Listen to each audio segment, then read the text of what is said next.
Hi guys, quick video here. While we're on the modelling kick, I'm doing the Iron Man. If you see my other videos, you'll see where we're at with that one, the Mobius kit.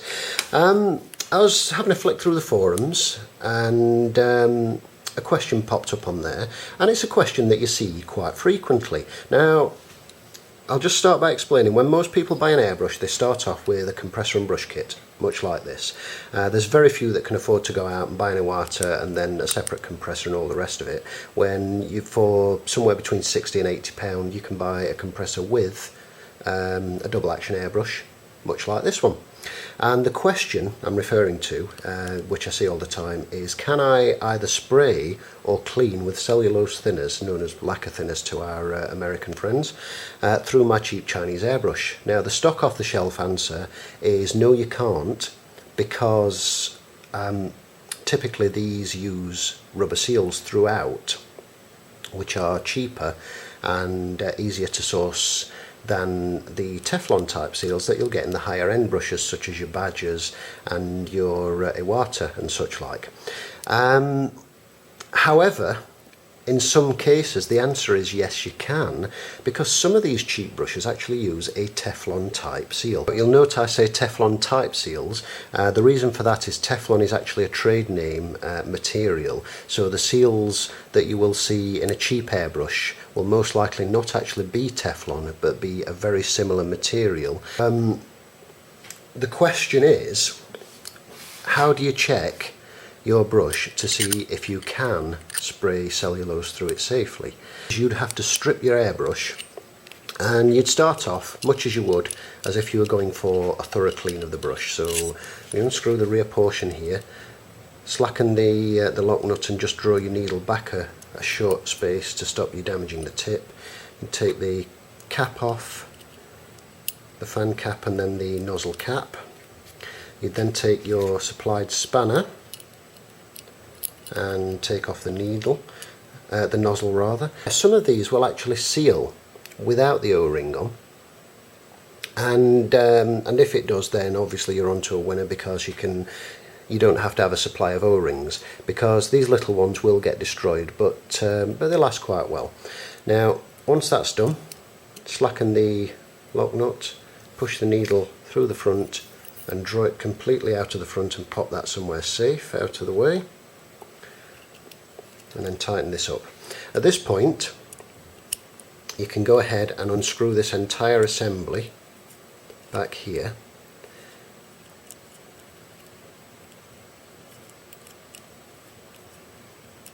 and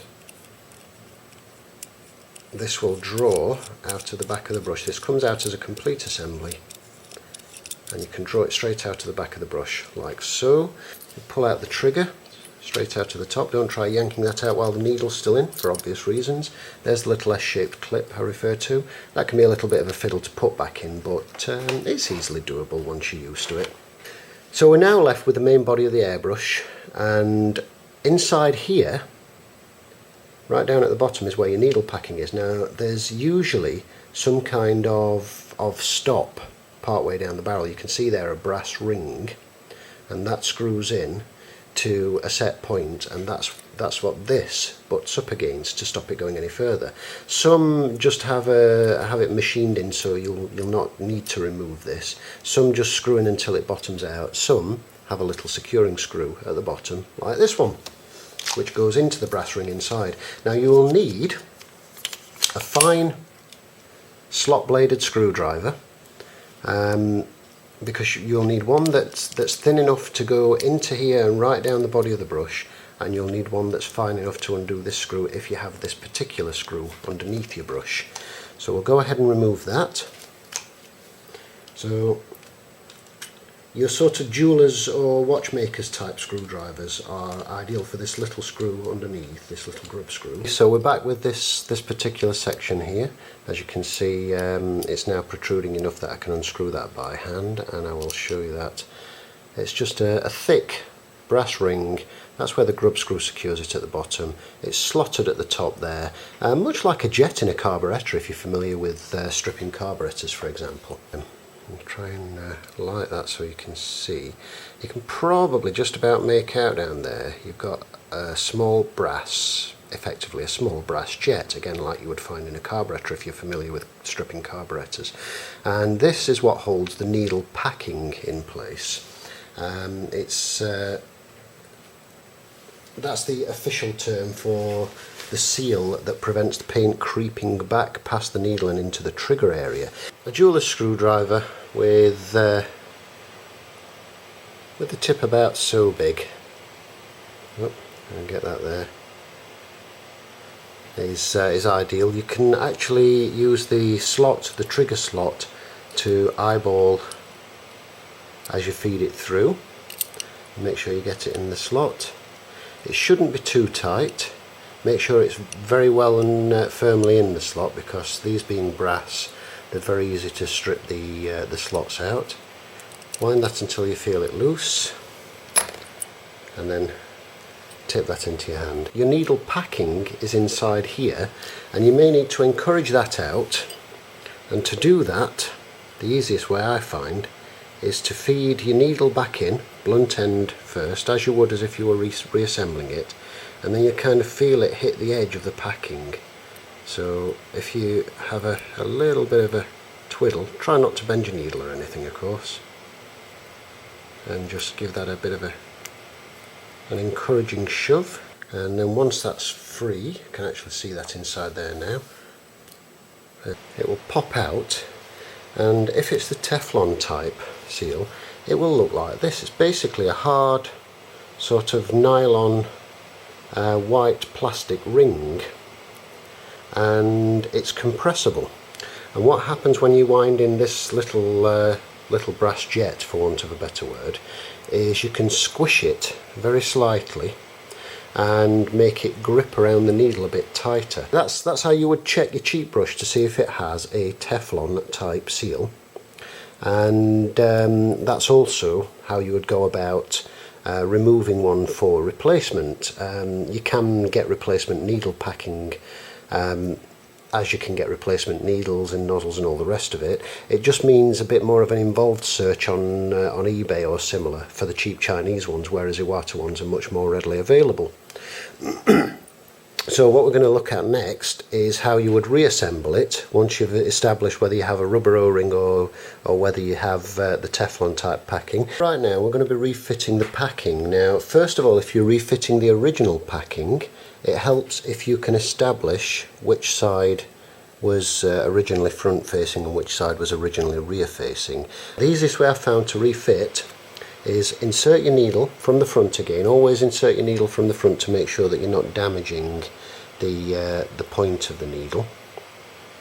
Get your needle packing forward facing and slide it onto the needle, and it should be quite a nice snug fit. And then get your little brass jet, your needle packing screw, and slide that behind the packing. Okay, what you then need to do is feed the needle back through. It's going to be quite hard to show on here, but basically you're feeding the needle back through. You can see the packing piece and the packing screw there through the trigger slot. Pull it down until it meets the place where it fits, and then you kind of eyeball this and pull your needle through just enough so that you can get your screwdriver blade into the slot, and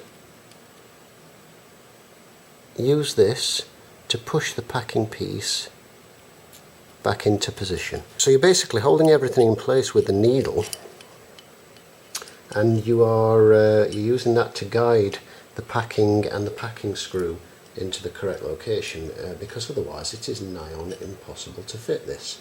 Once you have a couple of turns in on the screw, you can pull the needle out and lay that down, but keep that handy because you will need that in just a moment, and I'll explain why. And we then screw down the needle packing screw until you start to feel resistance.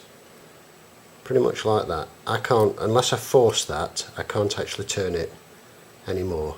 That's just sort of under its own pressure. What you then need to do is take your needle and thread it through and see what that feels like.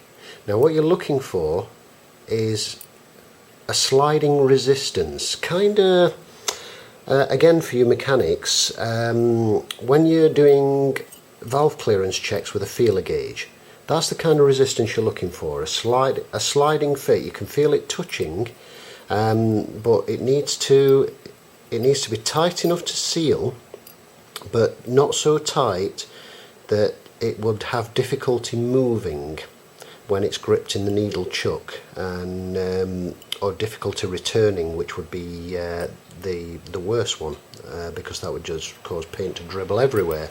So basically it needs to be, and that's a little bit loose.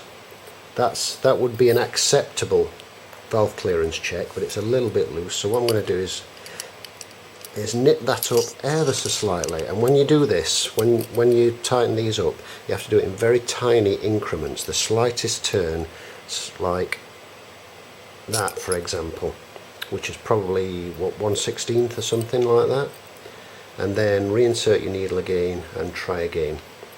Now that feels much better. There's a little bit of resistance there, but it still slides in and out quite freely. Now this must be on a dry needle, incidentally, not one that you've got lube on or anything like that, because you need to get a true feel for it. I'm just going to see if I can knit that up a smidge more, just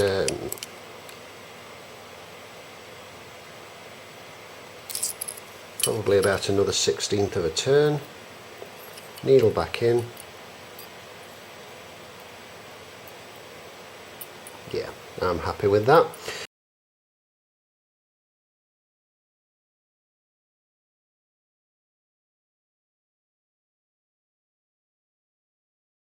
Now the little S-shaped bit, this is the tricky bit. It goes in, viewing the airbrush from the left hand side, the curve, the outer curve, bears on the plunger on this side and the trigger on this side, so it's an S shape, if you can see that. From the left hand side it's the shape of an S, like so, with the slot at the lower, because that's where the needle passes through.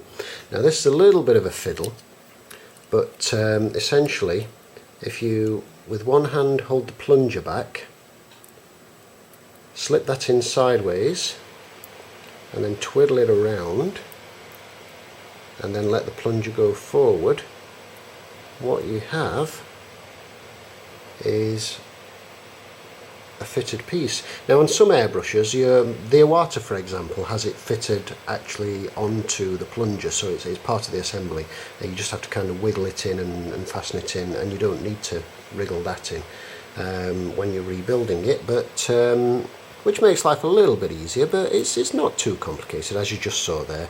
You then take your trigger and wiggle that in, and you basically have to line that up so that the brass plunger slots through the hole there, through the O-ring and to the little actuating valve. Now this can be a little bit of a challenge sometimes as well.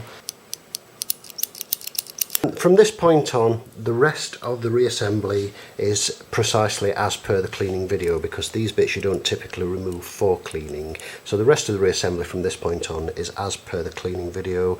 Needle in from the front, draw it back a little way, tighten the chuck, nozzle on, nozzle cap and fan cap, feed the needle back through, tighten up, and then put the back piece back on. So I hope this has been useful for someone. Thanks for watching.